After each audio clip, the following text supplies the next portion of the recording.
Well, now we are certainly into the heart of the College Bowl season. Hi, everyone. Al DeMarco, and this is going to be your Thursday video report. Listen, Friday's report going to be back very early in the morning because, of course, you've got more games. You've got more starting early in the day. So instead of being back at 2 Eastern Time on weekdays, I'll be back here by 10 a.m. Eastern Time on Friday, as I will also on Saturday and Sunday, of course, as you've got more ball action on New Year's Day, and then, of course, the final NFL regular season Sunday coming up as well. My God, what a difficult NFL Sunday it is to handicap, too.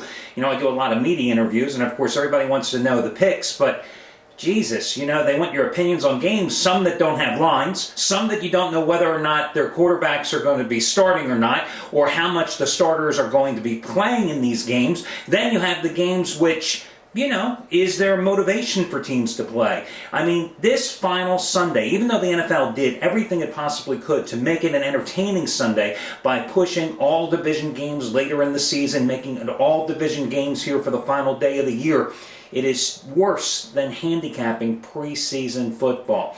I mean, do you realize there are some games out there, and I'll give you an example. You know, Chicago is going, or New Orleans is hosting Tampa Bay, and Atlanta is hosting Carolina. Well, how do you bet either one of those games? Because there are actually games within the games. Because obviously, New Orleans hosting Tampa and like 7.5 to 8 points needs Atlanta to lose at home against Carolina in order to win the NFC South. Well, where is the motivation for the Saints if, for example, the Falcons, who are laying like 14 points at home against Carolina, are up big in the first half? Well, there is no motivation because you know Carolina isn't going to come back, so you could be stuck with a lame duck bet on New Orleans in the game that means nothing if they, playing at the same time the Falcons are, look up the scoreboard and see that the Falcons are winning big. So one thing that you have to consider, and I always give this advice for the final weekend of the NFL season, is consider second half plays. Because again, the NFL has done us all a favor by grouping the games that matter the most at the same time slot. So you've got the Carolina, Atlanta, New Orleans, Tampa Bay games being played at 1 o'clock. You've got the Giants game at Washington and the Bears game at Green Bay, both being played at the late afternoon slot, like at 4:15 Eastern Time.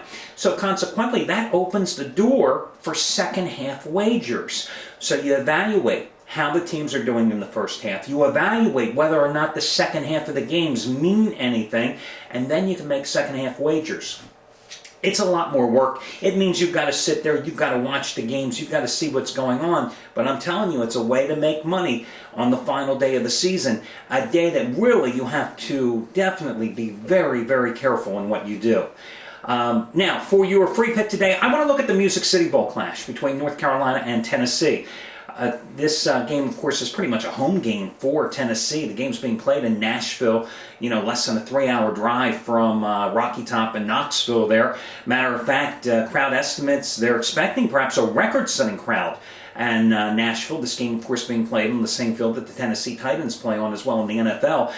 The bowl record there, I think, is like 68,000. They're expecting that perhaps to be broken today. And 4 out of 5 attendees are going to be wearing the orange of the Vols. They sold out their allotment of tickets early. North Carolina, in fact, I think got 12,000 tickets. They returned 4,000 of them, even though this is not a huge trek for those down in Chapel Hill. You know, they're not getting the traction there in Tennessee. Obviously, as I said, it has pretty much a home game. You know, looking at this game, and you've seen a line that has switched from Tennessee being a 1 to 1.5 point favorite to, as I do this report, currently North Carolina is now a 1 point chalk in this game. And a lot of people look at North Carolina and they say, hey, this team collapsed defensively down the home stretch, giving up 26.5 points the final 6 games of the season. And that is true. But then, guys, you have to consider, who did they play in those final 6 games of the season? Well, 4 of the opponents were Miami of Florida, Florida State, Virginia Tech, and NC State. There's no cream puffs among that quartet. The other one was Duke. Yes, is Duke any good? No. But can Duke put points on the board with that high-powered offensive attack and that passing game? Absolutely. So giving up 26.5 points down the stretch the final 6 games for Butch Davis's club, I don't hold that against them. Now, Tennessee, I rode them hot and heavy the final month of the season, and for good reason, because once Derek Dooley put in the freshman quarterback, Tyler Bray, took him and put him into the starting lineup, the Volunteers reeled off 4 straight wins, and Bray really was a revelation, averaging 309 yards a game, completing 55% of his passes, 12 touchdowns, just 4 interceptions in those 4 games. But again, look at who Tennessee beat. They went to Memphis. Well, they beat Memphis. Big deal. You, me, and 9 other guys could beat the Memphis Tigers. They were 1-11 this season. Then they beat up Mississippi. 4-8 Mississippi. Nothing to brag about there, right? They took care of business against Vanderbilt and struggled offensively against Vanderbilt, a team that went 2-10 this year. And then in their home finale against Kentucky, a team that they just don't lose to for like 173 years. And Kentucky with no motivation, finishing the season at 6-6, having already previously wrapped up its bowl bid.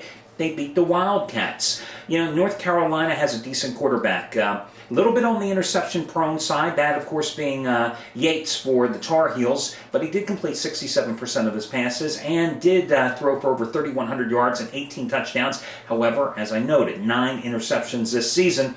You know, Tennessee has the edge in terms of the ground game with Poole, who finished as the SEC's 5th leading rusher, running for nearly 1,000 yards on the season. But, you know, this North Carolina team hung in there all season long, despite, at one time they suspended 14 players at the start of the season, despite numerous injuries. And this is a Carolina team that wants to play for something here, because the last 2 years they played pretty much in their own backyard in the Meineke Bowl in Charlotte, and they got destroyed. So I'm going to go and ride with the public here. I think the public is right in boosting the Tar Heels to a 1-point choice. Now, if you had asked me 4 or 5 days ago which way to go in this game, I probably would have said Tennessee. But in looking at the game, looking at the strength of schedule for both clubs, I think North Carolina is the way to go. So that's where I'm going with my free pick here. Despite losing the free pick last night with Oklahoma State and Arizona not coming anywhere close to going over the number, I've still won 15 of my last 19 college football complimentary selections. So that's what I'm going to do. Guys, you may also want to consider today. Andy Finelli. You know, I talked about Andy Finelli, by the way, on Monday. He had a big play on Monday night, like most people in this business, on the Atlanta Falcons. And he lost that play.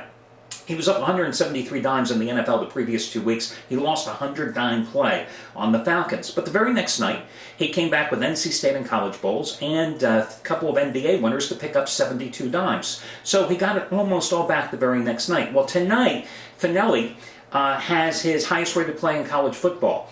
It is a 75-dime release. He is 11-3 on the season. We're 200 dimes net profit in college football, so you might want to check him out. And also Stephen Nover, who has just been absolutely on fire, 600 dimes profit here over the past 3 weeks, over 600 dimes in fact. So if you were a $10 bettor, betting $10 per unit he's released, you've already won over $6,000 in like 18 days. He has his 50-dime bowl winner, number 3 in a row going this evening.